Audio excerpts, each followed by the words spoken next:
IVF வந்து ரொம்ப வலி நிறைந்த ப்ரொசீஜரா? பல பேரோட அந்த முகத்த நான் ஐவிஎஃப் எடுத்துட்டு இருக்கேன் அப்படின்னு சொல்லும்போதே அவங்க கண் கலங்குறத நான் பார்த்துருக்கேன். அது ஒரு முறையில சக்சஸ் ஆகுற விஷயம் கிடையாது அப்படின்னு சொல்லியும் நான் கேள்விப்பட்டிருக்கேன். இப்போ இதில ஏதாவது அட்வான்ஸ் லெவல் வந்திருக்குங்களா? இல்ல இந்த பெயின் அனுபவிச்சு தான் ஆகணுமா?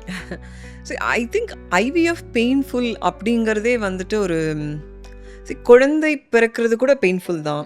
நிறைய ப்ரொசீஜர்ஸ் வந்து பெயின்ஃபுல். இப்போ வந்து ஐவிஎஃப் மட்டும் ஸ்பெசிஃபிக்காக ரொம்ப பெயின்ஃபுல் அப்படின்னு அது உண்மை கிடையாது. இதில் வந்து இன்ஜெக்ஷன்ஸ் எடுக்க வேண்டியது இருக்குது. அதுக்கப்புறம் of course simulation and egg transfer அந்த மாதிரி நிறைய விஷயங்கள் இருக்குது. பட் இதெல்லாம் தாண்டி ஐவிஎஃப்ல பெயின்ஃபுல்லாக இருக்கக்கூடியது வந்து மென்டல் ஹெல்த் தான்.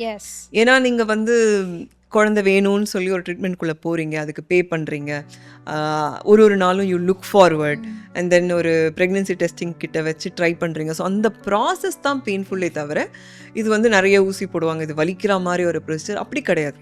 அப்படின்னு ஒரு விஷயம் கிடையாது. It is very simple, it is very normal.